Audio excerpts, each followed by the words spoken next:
Assalamualaikum warahmatullahi wabarakatuh. Waalaikumsalam La warahmatullahi ilaha illallah wahdahu la syarikalah wa asyhadu anna Muhammadan abduhu wa rasuluhu amma ba'du. Fa'udzu billahi minasyaitonir rajim. Bismillahirrahmanirrahim. Allahumma sholli ala Muhammad wa ala Muhammad kama shallaita ala Ibrahim wa ala ali Ibrahim wa barik wa sallim innaka Hamidum Majid. Alhamdulillah pada kesempatan pagi hari ini kita masih diberikan karunia berupa kesehatan dan kekuatan sehingga kita bisa berhadir kembali ya dalam acara rutin kita mutolaah buku karya Hazrat Masih Maud Salam, dan tidak lupa pula kita sampaikan salam dan selawat kepada junjungan kita Nabi besar Muhammad SAW. Allahumma sholli ala Muhammad wa Muhammad kama shallaita ala Ibrahim wa barik wa sallim innaka Hamidum Majid. Semoga tercurah kepada junjungan kita dan juga kepada para sahabat, keluarga, dan para pengikut-pengikut beliau yang mudah-mudahan ya sampai pada kita saat sekarang ini. Ya, baik Bapak Ibu, kita lanjutkan kembali mutolaah buku kita ini. Kita sudah sampai di halaman yang ke-75 ya, dari buku Hakikatul Wahyi.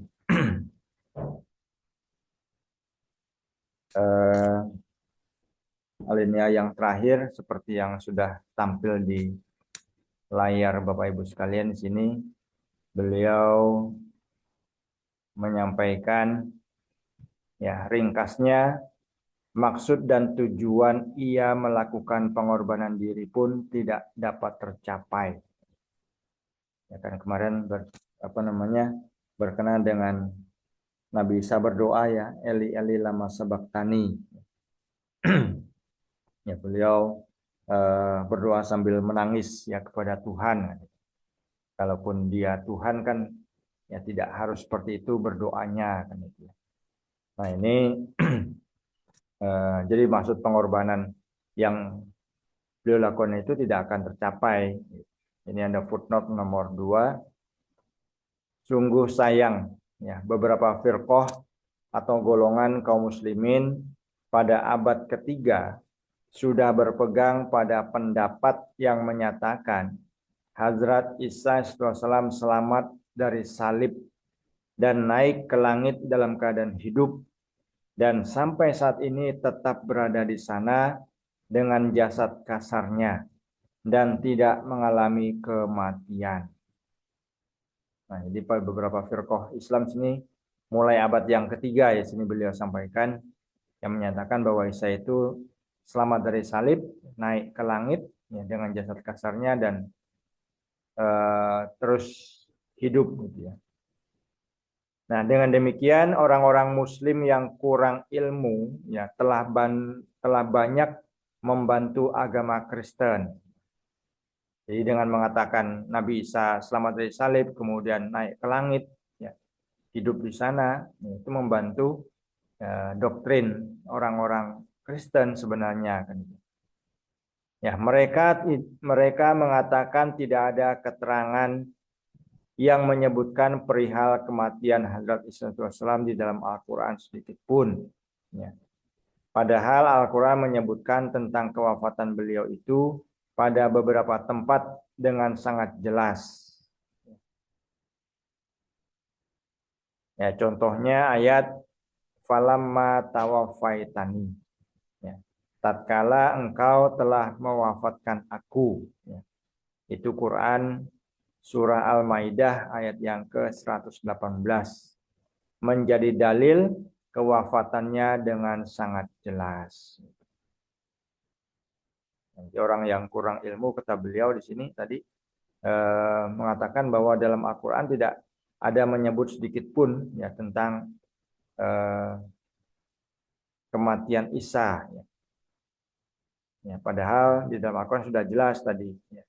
Falamma tawafaitani, ya, maka tatkala engkau telah mewafatkan aku. Masih ada lanjutan footnote-nya.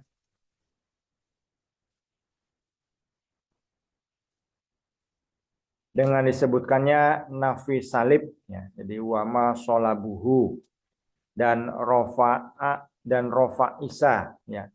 Bal rofa'ahullah, ya. Di dalam Al-Quran bukanlah maksudnya agar Allah dapat membuktikan mengenai masih hidupnya Hazrat Isa alaihissalam, ya. Melainkan bertujuan untuk membuktikan bahwa beliau tidaklah mati terkutuk seperti halnya orang-orang mukmin lainnya. Beliau pun diangkat secara rohani. Ya, dalam hal ini terdapat maksud untuk menyangkal pendapat kaum Yahudi karena mereka tidak mengakui pengangkatan beliau. Jika di ayat tadi itu Al-Maidah 118 dikatakan juga wa masolabuhu, ya mereka tidak menyalibnya. Artinya tidak menyalib dengan sungguh-sungguh. Ya, seperti kemarin kan kalau menyalib yang sebenarnya itu kan dipatahkan tulang-tulangnya. Ya, kemudian rofa Isa, ya bal rofa'ahullah, ya. Jadi akan tetapi mengangkatnya kepada Allah, gitu ya. Nah, jadi mengangkat ini bukan berarti mengangkat dengan jasad kasarnya, gitu. Dan sebenarnya dengan wa masolabuhu kemudian barofa'a itu menyatakan sebenarnya bahwa menyangkal, ya, anggapan orang-orang Yahudi.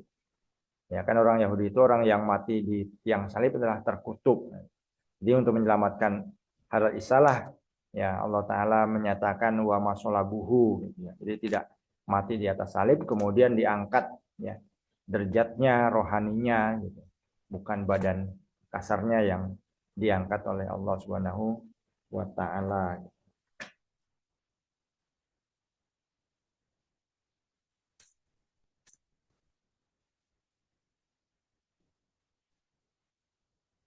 Ya, maksud dibalik pengorbanan diri itu adalah, ya, agar para pengikut Yesus berhenti dari perbuatan dosa, penyembahan dunia, dan ketamakan. Jadi maksudnya maksud daripada pengorbanan yang telah dilakukan itu ya supaya pengikut-pengikut Nabi Musa itu berhenti dari berbuat dosa, gitu. Ya bukan berarti dosanya itu semuanya ditanggung oleh Nabi Isa, gitu. Tapi supaya berhenti. Jadi akan tetapi hasilnya berbanding terbalik. Ya. Sebelum adanya kepercayaan pengorbanan diri itu, ya, para pengikut Al-Masih sedemikian rupa soleh. Tetapi setelah dipaksakannya akidah pengorbanan diri dan penebusan dosa, seketika penyembahan dunia, keserakahan, ketamakan pada dunia, minum-minuman keras, perjudian, pandangan nafsu, dan hubungan-hubungan terlarang meningkat sedemikian drastis pada kaum Nasrani.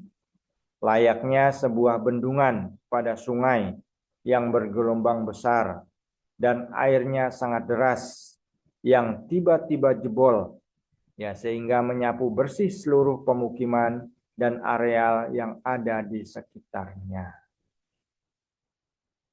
Ya, jadi sebelum adanya kepercayaan penebusan dosa tadi itu, ya menurut Masih Wasallam sini, ya pengikut Al-Masih itu adalah orang-orang yang soleh, gitu.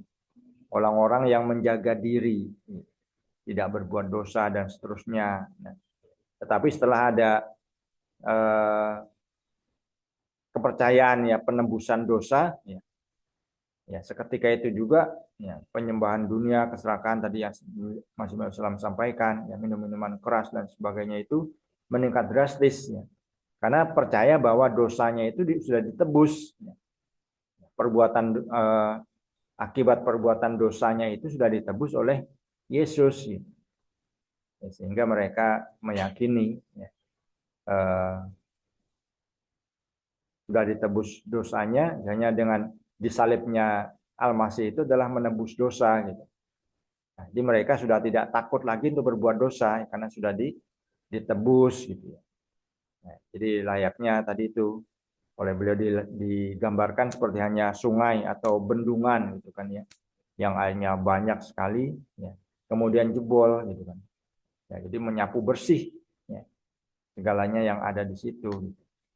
Ya, jadi dengan adanya tadi itu penebusan dosa ya, yang tadinya mereka berbuat amal soleh, menjaga pandangan dan sebagainya, ya, karena ada kepercayaan tadi itu, ya semuanya jadi hilang gitu. Ribuan serangga dan hewan ya tidak melakukan dosa. Ya. Lalu apakah kita akan beranggapan bahwa mereka telah sampai kepada Allah? Ya. Pertanyaannya adalah penebusan dosa apa yang telah dilakukan oleh Al-Masih untuk mendapatkan kesempurnaan rohani? Untuk dapat mencapai Allah Ta'ala, manusia memerlukan dua hal. Pertama, menjauhi keburukan.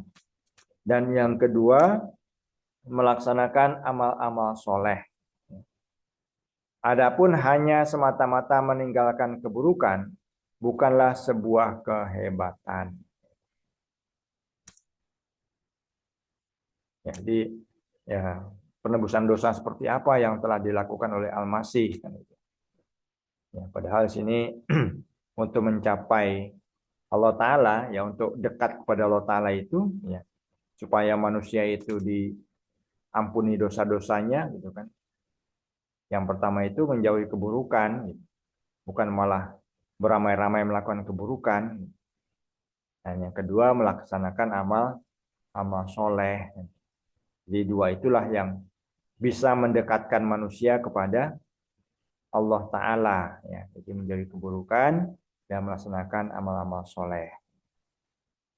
Nah, jadi kalau hanya meninggalkan keburukan saja itu bukan suatu kehebatan gitu. Kalau amal solehnya tidak dilakukan, gitu. Ya kan itu sudah naluri sebenarnya ya. Kalau sekiranya pertama menjauhi keburukan dan kemudian melaksanakan amal soleh, gitu kan. Saling ya. Jadi amal soleh ini kan perbuatan yang sama-sama menguntungkan gitu ya antara sesama. Ya berbuat baik itu kan sama-sama menguntungkan ya. Untuk yang melakukan kebaikan pun dia mendapatkan keuntungan, untuk yang diberikan kebaikan pun ya mereka mendapatkan keuntungan. Nah, makanya sini kalau hanya meninggalkan keburukan saja itu bukan suatu kehebatan. Ya. Jadi kehebatan itu adalah melaksanakan amal soleh ya, dibarengi dengan meninggalkan keburukan. Nah, duduk perkara yang sebenarnya adalah sejak manusia ada, ya, dua potensi ini tertanam di dalam dirinya. Jadi, tadi dua potensi tadi itu sejak manusia itu ada itu sudah tertanam ya, menjadi keburukan dan amal soleh. Pada satu sisi, hawa nafsu mendorongnya melakukan perbuatan dosa. Ya. Dan pada sisi lainnya, api kecintaan terhadap Allah yang terpendam dalam fitrahnya akan membakar rumput kering dosa. Sebagaimana api sesungguhnya membakar semak-semak yang kering. Ya, jadi meninggalkan keburukan dan amal soleh itu yang sudah tertanam ya sejak manusia itu ada kan itu. Ya, tapi pada satu sisi ya kan manusia itu punya hawa nafsu. Ya. Hawa nafsu itulah yang mendorong manusia itu berbuat dosa. Gitu ya. Nah tapi itu ada sebenarnya perang juga sebenarnya dalam diri manusia itu. Ya. Yang satu hawa nafsu, yang pertama, yang kedua adalah kecintaan kepada Tuhan. Gitu.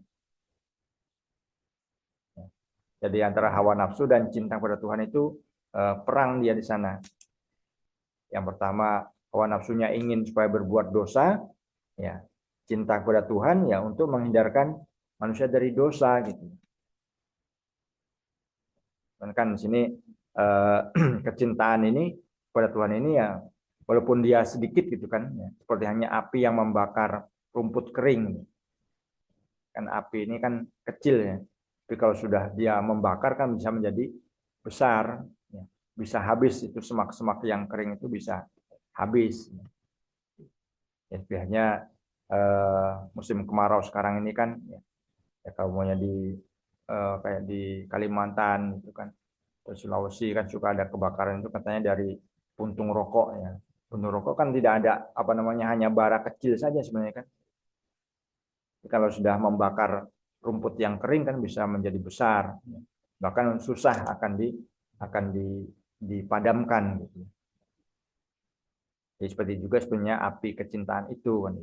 Jadi kalau dia sudah membakar ya dia akan membakar habis gitu. Artinya hawa nafsu bisa kalah dengan api yang kecil tadi itu gitu. Nah, akan tetapi daya bakar api rohani yang membakar dosa-dosa bersandar ya pada makrifat ilahi. Karena setiap kecintaan dan kegandrungan kepada suatu hal senantiasa berkaitan dengan makrifatnya. Jadi api yang membakar tadi itu pun ya standarnya adalah makrifat ilahi, ya, kecintaan kepada Tuhan. Ya. Sesuatu yang tidak kalian ketahui keelokan dan keindahannya tidak mungkin akan membuat jatuh cinta. Kan kita apa namanya bisa kenal, bisa sayang, bisa cinta kan karena kita melihat ya keelokan dan keindahannya atau kecantikannya dan sebagainya, baru kita jatuh cinta. Nah demikian juga dengan cinta kepada Allah Ta'ala, ya kita harus ma'rifatullah dulu, kenal, tahu dengan Allah Ta'ala, nah, baru akan muncullah kecintaan itu. Oleh karena itu pengenalan keelokan dan keindahan Tuhan akan menimbulkan rasa cinta kepadanya, dan dosa-dosa akan terbakar dengan api kecintaan itu. Jadi kalau sudah cintanya muncul kan, ya keburukan-keburukannya itu akan hilang gitu. Karena sudah dibakar oleh api kecintaan tadi. Akan tetapi sunatullah berlangsung melalui cara di mana manusia pada umumnya memperoleh pengenalan ilahi ini melalui pengenalan akan nabi-nabi dan melalui cahaya nabi-nabi. Itulah cahaya Tuhan akan diraih. Apapun yang diperoleh oleh manusia dicapai sebagai hasil dari mengikuti mereka. Ya, jadi cara apa namanya kecintaan atau pengenalan ilahi tadi atau ma'rifatullah tadi itu oleh manusia itu bisa mereka capai karena mereka mengikuti nabi-nabi, ya, mengikuti utusan-utusan Tuhan gitu ya. Ya, sehingga cahaya Tuhan tadi bisa mereka raih gitu karena mengikuti nabi-nabinya. Nah, jadi apapun yang diperoleh oleh manusia itu adalah sebagai hasil dari mengikuti para nabi. Gitu. Jadi nggak bisa mereka berdiri sendiri, gitu. Tapi karena mengikuti nabinya. Nah, tetapi sangat disayangkan bahwa di dalam agama Kristen pintu ma'rifat ilahi telah tertutup. Ya. Karena menurut mereka mukalamah ilahiyah, itu percakapan dengan Tuhan, telah tertutup dan tanda-tanda samawi juga telah berakhir. Jadi, dalam agama Kristen itu pemahaman mereka itu ya, bahwa marifatullah itu sudah tertutup. Jadi mukalamah ilahiyah, percakapan dengan Tuhan itu sudah tidak dibuka lagi atau sudah tertutup. Nah, karena tadi kan sudah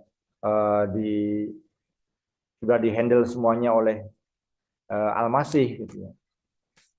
Jadi umatnya sudah tidak perlu lagi, semuanya sudah diwakilkan gitu ya dengan Al-Masih itu.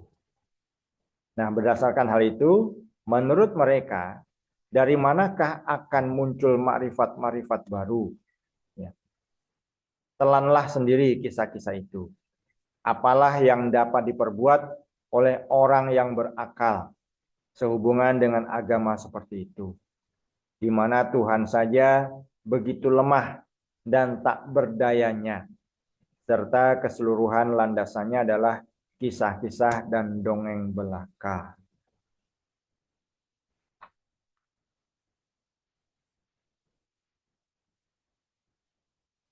Dia hanya kisah dan dongeng yang menurut beliau kan. Nah, demikian pula agama Hindu yang salah satu cabangnya adalah sekte Arya. Ya. Ini yang sering beliau atau Mas Wasallam sebutkan ya, kaum Arya. Jadi kaum Arya ini adalah cabang atau sekte dari agama Hindu gitu ya, di India. Nah, agama itu telah melenceng jauh sekali dari kebenaran. Ya. Menurut mereka, partikel-partikel penyusun alam semesta ini sudah ada sejak azali, yang tidak memerlukan adanya pencipta. Nah, kaum Arya ini berbeda pendapat lagi. Jadi eh, alam semesta ini sudah eh, maksudnya sudah direncanakan dari awal gitu ya. Jadi nggak harus ada lagi pencipta lagi gitu. Karena akan bisa dengan sendirinya gitu ya. Jadi nggak usah harus diciptakan gitu. Nah, oleh karena itu orang-orang Hindu tidak mempercayai paham bahwa Tuhan menciptakan segala sesuatu dan tanpa wujudnya tidak akan ada sesuatu apapun yang akan berwujud atau eksis dan akan tetap berwujud. Jadi mereka kepercayaannya demikian ya. Jadi sesuatu itu sudah ada kan itu ya. Jadi tetap akan mewujud dengan sendirinya. Jadi tanpa harus menciptakan kembali gitu ya. Nah, mereka juga berkeyakinan bahwa Tuhan mereka tidak kuasa mengampuni dosa-dosa manusia.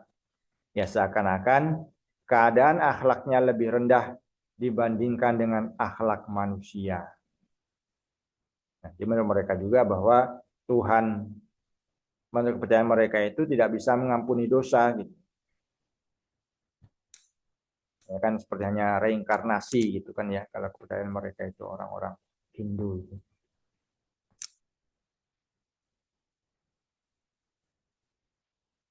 Kita saja dapat memaafkan kesalahan orang yang bersalah ya kepada kita. Dan dalam jiwa kita terdapat potensi untuk memaafkan. Hingga siapapun yang mengakui kesalahannya dengan hati yang tulus serta sangat menyesali perbuatannya dan selanjutnya berjanji akan mengadakan perubahan di dalam dirinya di hadapan kita dengan merendahkan diri dan berjanji untuk bertobat dengan menghibah, maka kita dapat memaafkan kesalahan-kesalahannya dengan senang hati. Bahkan dengan memaafkan itu, di dalam diri kita timbul kebahagiaan. Ya, kita aja sama manusia aja bisa saling memaafkan kan itu ya. Kalau orang itu memohon maaf kepada kita karena kesalahannya kan itu. Nah, kadang justru kita dengan memaafkan itu ya timbul kebahagiaan gitu. Kita bahagia, kemudian orang yang kita maafkan pun ya mereka menjadi senang, ya, menjadi tidak merasa bersalah lagi dan seterusnya. Satu alinea lagi. Apakah sebabnya Permeswar, yaitu konsep dalam agama Hindu, Parwardigar, ya, yang secara harfiah berarti Tuhan yang maha perkasa. Yang mendakwakan sebagai Tuhan itu tidak memiliki akhlak yang baik di dalam dirinya. Ya, sedangkan makhluk-makhluk ciptaannya adalah berdosa. Dan daya untuk melakukan dosa itu pun berasal darinya. Dan ia tidak merasa puas sebelum ia dapat menghukum satu dosa sampai puluhan juta tahun. Ya, bagaimana mungkin seseorang yang hidup di bawah Parmeswar seperti itu dapat meraih keselamatan? Dan bagaimana mungkin ia meraih kemajuan? Jadi ini perenungan ya yang disampaikan oleh Hazrat Masih Wassalam ya. Jadi maksudnya konsep dalam agama Hindu itu seperti itu. Jadi sebagai ciptaan Tuhan saja, ya, apalagi sebagai Tuhan kan itu ya. Makhluk-makhluk ciptaannya saja banyak melakukan perbuatan dosa ya. Ya perbuatan dosa itu pun ya berasal dari Tuhan juga kan, kuasa dari Tuhan juga kan itu kan.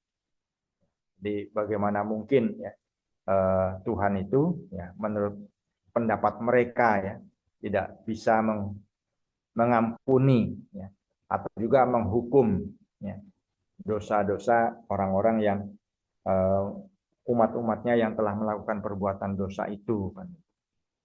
Nah, jadi bagaimana akan seseorang itu mendapatkan keselamatan gitu ya. Kalau konsepnya ya seperti tadi kan. Nah, di sini tadi beliau sampaikan ya Parameswara seperti itu dapat meraih keselamatan dan bagaimana mungkin ia akan meraih kemajuan karena ya secara ini kan bebas kan itu kan menurut mereka kadang-kadang eh, ya reinkarnasi itu kan akan ruhnya itu akan menjelma kembali kan itu ya. Jadi kalau dia itu orang jahat ya berarti nanti akan menjelma apa namanya bisa seperti ya nauzubillah seperti binatang yang jahat atau orang yang jahat dan seterusnya gitu akan hadir kembali gitu loh. Tapi kalau dia orang yang baik ya dia akan muncul lagi menjadi orang yang baik lagi dan seterusnya gitu. Jadi tidak ada penghukuman ya. Dia akan terus berulang terus sampai kapanpun. Nah, itulah pemahaman eh, mereka ya. Ya, baik Bapak Ibu, mungkin cukup sampai di sini. Insya Allah minggu depan kita lanjutkan kembali ini sampai halaman 77 ya atau 101 ini yang tampil di layar ya atau di HP di laptop itu halaman 101 tapi kalau di bukunya halaman 77. Ya, baik Bapak Ibu, kita tutup dulu dengan doa bersama yang mudah-mudahan di awal minggu ini atau di awal bulan Agustus ya 2026 ini juga merupakan hari bulan kemerdekaan ya Republik Indonesia ya.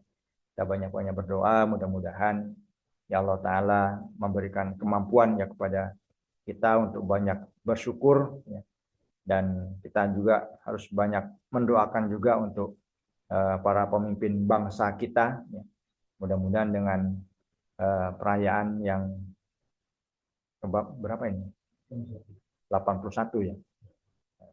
Kemerdekaan yang ke-81 mudah-mudahan ya mereka diberikan pemahaman ya sehingga kemerdekaan itu memang dimiliki oleh seluruh anak bangsa gitu ya. Bukan hanya milik segelintir orang-orang tertentu, tapi semuanya ya termasuk jemaat ya bisa merasakan kemerdekaan untuk beribadah dan seterusnya.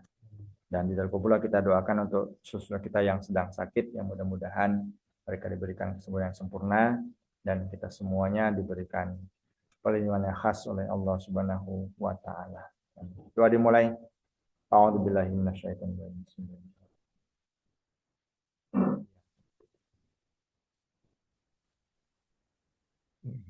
Allahumma shalli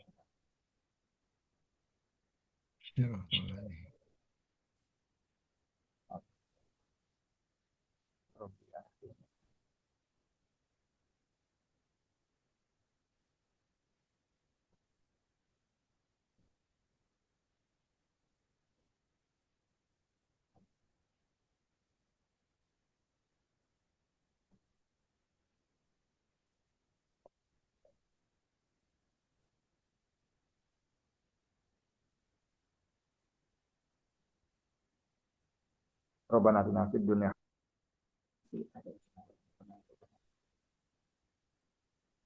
Subhana rabbika rabbil izzati amma yasifun wa salamun alal mursalin walhamdulillahi rabbil alamin. Amin Allahumma amin. Amin. Demikian, assalamualaikum warahmatullahi wabarakatuh. Waalaikumsalam. Waalaikumsalam warahmatullahi wabarakatuh. Jazakumullah Pak Mubalik. Jazakumullah.